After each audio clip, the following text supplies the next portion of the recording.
নমস্কার বন্ধুরা, আমি মধুমিতা। আজকে আপনাদের সামনে একটা রেসিপি নিয়ে চলে এসেছি। সেটা হচ্ছে একটা বেগুনের ভর্তা করে দেখাবো। তার জন্য বেগুনগুলোকে চাক করে কেটে নিয়েছি। কড়ার মধ্যে তেল দিয়ে এখন বেগুনগুলোকে আমি ভাজতে দিয়ে দিয়েছি। নুন হলুদ মেখে ভাজতে দিয়েছি। বন্ধুরা দেখুন, বেগুনগুলো খুব লাল করে ভেজে নিয়েছি। এবার আমি বেগুন ভাজাগুলোকে উঠিয়ে নেব। বেশ ভালো করে লাল করে ভেজে নিয়েছি, দেখুন আপনারা। তো এই ভেজে উঠিয়ে দিলাম।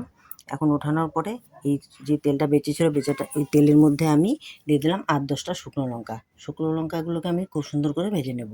ভাজা হয়ে গেছে বন্ধুরা, এখন শুকনো লঙ্কা ভাজাগুলোকে আমি উঠিয়ে নিলাম।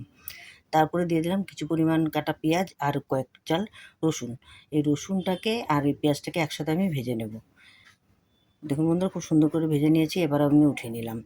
এখন ওঠানো হয়ে গেছে। এখন শুকনো লঙ্কার উপর দিয়ে দিলাম আমি পরিমাণ মতো নুন। নুন দিয়ে, কারণ যেহেতু আগে নুন দেওয়া ছিল, আমি এখন নুনের পরিমাণটা কম দিয়েছি।